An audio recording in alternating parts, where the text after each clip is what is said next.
Drop it.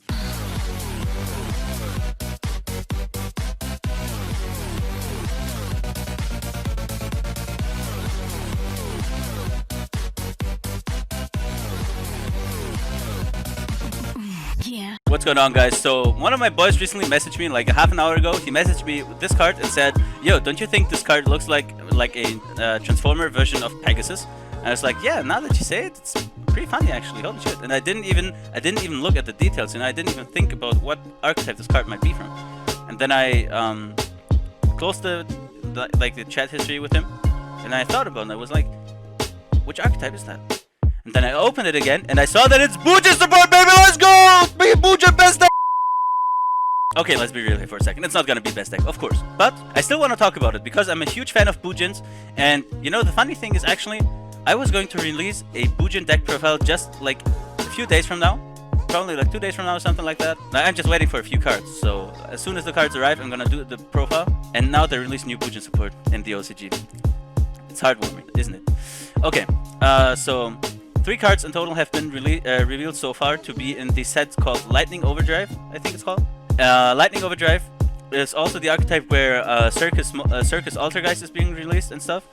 And the first card I want to talk about is Bujin Mahitotsu. It's the Transformer Pegasus, and he has basically 3 effects. So he can be special summoned by sending one other Bujin card from your hand to the GY, which is pretty dope because he doesn't have to be normal summoned, especially he doesn't have to be normal summoned for his effects. So you can save your normal summon for the Yamato, for example, which is the most important thing. As soon as you see my profile, you're going to see that the way I play Bujins is a little different from how Bujins are supposed to play, I guess. I still use the Bujingis, so it's not like Bujin into needle fiber combos or something like that, don't worry, but it's still a little different. And I like a lot that I don't have to use a normal summon on this monster specifically. And then he has 2 effects basically, and as far as I'm understanding this, I'm not 100% sure. You can only use one of those effects per turn, and then once a turn. Because it says you can activate one of these effects, and then you can only use each effect of Bujin Mahitotsu once per turn. So the first effect is that you can send one Bujin monster from your hand to the graveyard, and then add one Bujin monster with a different name from your deck to your hand. So basically, the best thing about this is that you, for example, if you open one of the Bujingis, you can send them to the graveyard in order for their effects to be live, and then you can take yourself either a Yamato, which you obviously need for your strategy to work, or you can add yourself a Crane if you had the Yamato already, right? Because the Crane is the hand trap that protects your Yamato from basically from being destroyed by battle. And so that's a pretty dope interaction. Only problems with that is if you don't have a Bujingi in hand, for example, or if you have the Crane in hand, which you need to keep in hand, you have to send it to the graveyard then in order to add yourself a Yamato or whatever. I mean, you don't have to activate the effect, of course, but it's just an effect that isn't useful at some situations. And so the second effect is that you can banish one Bujin monster from your graveyard to send another Bujin monster from your deck, like a different Bujin monster from your deck to the graveyard directly, which is insane. The deck basically lives off a Foolish Burial-like effect, so this is actually dope. Also on a main deck monster, so you don't have to summon Susano first to get his Foolish Burial effect. Only problem I see with this one again is that, for example, if you have a hare in graveyard or a turtle in graveyard, which have to be in graveyard for their effects, right? Then you have to banish them, or you would have to banish them in order to get their effects, which obviously in this situation you wouldn't activate it because you have hare in graveyard already, for example. So why would you banish it to get like a turtle or whatever? But it's still very good, especially if you use your Crane, for example, because the Crane is a hand trap. So once you use it, it's just a random card in the graveyard, and you can banish it. Like, I would love to banish my Crane from the graveyard to get a hare in, right? That's pretty dope. But also, the other thing is, drawing Yamato is basically the most important thing for a Bujin deck. And you have 3 copies of Yamato, 3 copies of Pinky.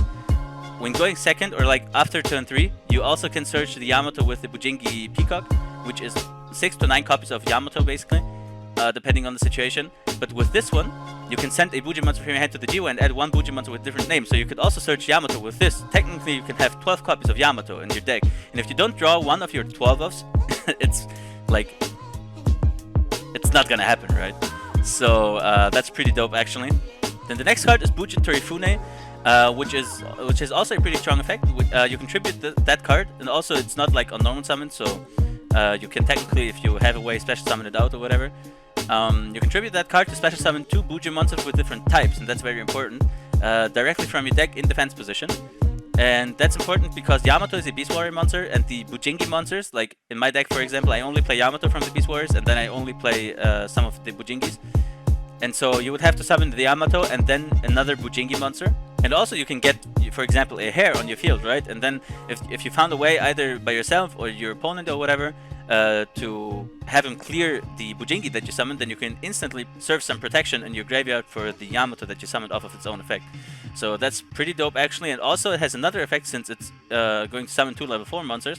You can technically instantly also go into an XC summon, and then if you XC summon a Bujin monster while this card is in your graveyard, you can equip the Xyz monster with this card from your graveyard directly, and then every monster it destroys by battle is going to be banished instead.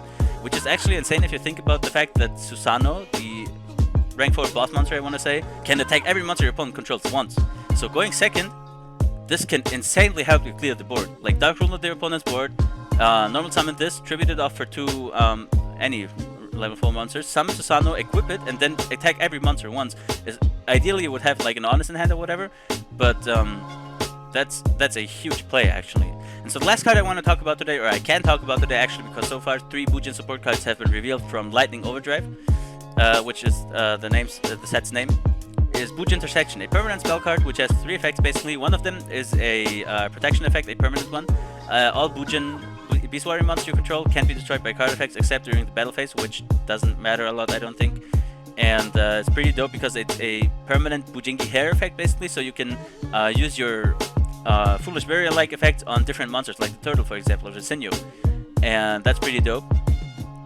Then there's the second effect where you can send a Bujin card, a Bujin monster from your hand or face-up field to the graveyard in order to target one card your opponent controls and negate their effects for the end of the turn, which is insane because first of all, you can set up your graveyard like that. So let's say you open 2 Bujingis or whatever, you can slowly send them to the graveyard, you can get rid of them out of your hands, which usually is kind of a tough thing to do. So you instantly set up your graveyard, and just like that you can also, like for example, negate floodgates from your opponent, you can negate any monster effects, you can do whatever. And also, this has pretty good synergy with the monster before. I forgot the name again. The monster I talked about before, where you can tribute it off to summon 2 Bujin monsters with different types. So for example, you can tribute it off, summon a Yamato, summon a hair or whatever, which even though hair wouldn't make too much sense because this card has the hair effect innate to itself. And let's say you summon Yamato and Turtle, right? Or Yamato and Sinyo. Then you activate Bujin Intersection, send off the Sinyo or the Turtle, negate a card's effect on the opponent's side of the field. Then you instantly have graveyard protection, you negated the card, you have a Yamato on field, like what else do you want? It's perfect setup. And then you play some other like trap card, set him, and it's GG. And the third effect, during the end phase you can send that card from your face-up field to the graveyard to special summon 1 Bujin monster in your graveyard, which is cool, I want to say. Monster Reborn effects are pretty cool. Also, you can get back your Yamato if you happen to lose it, for example, which is probably the only monster I would actually think about special summoning usually, you know. But actually, you can summon back the monster from before. I forgot the name again. You can summon that back, and then the following turn, if it happens to survive, of course, you can use its effect again without using your normal summon that turn, and tribute it off to summon 2 more monsters, and then go into a rank 4 instantly. Like, oh my god. Okay, this is actually pretty cool.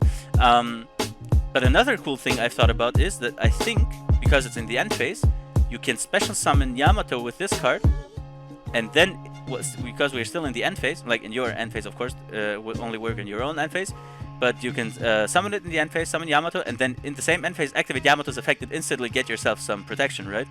That's another cool interaction. The only thing I don't like about this effect specifically is that you have to send itself basically, or like it sends itself, and that way you lose your protection, because this card, while it's face up on the field, your Bujin Beast Warrior monsters are protected from being destroyed by card effects. And then you summon out your Yamato from graveyard, for example, after your opponent somehow managed to clear it. And now you're getting rid of your own protection in order to get back Yamato, which is, you're getting back your Yamato, which can be protected by other means as well. Like for example, if he foolishes then by his own effect a hair, then he's also protected by card effect destruction. If you have any other cards on your field, like trap cards or whatever, then it's also cool. But it's still, I mean, it's not bad. I'm not trying to say that this fact specifically is bad. It's not good too, right? But it's like, it's a trade-off. It's a huge trade-off, but it can be worth it, especially because without Yamato your deck doesn't really function. So it's alright, I guess. I would definitely consider playing it too. The thing is, I'm a noob, so I'm not sure whether my analysis is always on point like that. But these cards look pretty solid to me personally, all in their own rights, and especially the first one, which I forgot the name again. Mahitotsu. I think he's called Mahitotsu. I hope we don't have to wait on this set too long. Maybe it's like gonna come in April, March, in April or something like that. I hope it's not like in late summer or whatever.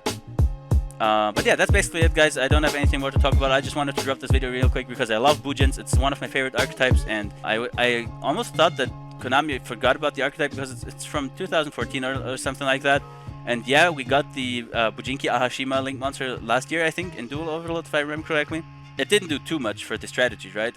I've seen more decks that are not Bujin play Ahashima than Bujins, basically, so... I'm pretty glad that Konami still dropped support for this archetype, and also this is some, I want to say, better support. I'm definitely looking forward to it. Maybe they're even going to release some more support in the same set, and I'm going to talk about that on the channel as well. So if you're hyped for that, then subscribe to the channel, leave a like on this video if you enjoyed it, leave a dislike if you didn't, but especially tell me what you don't like about this video, because I always try to improve my content. And other than that, guys, see you next time.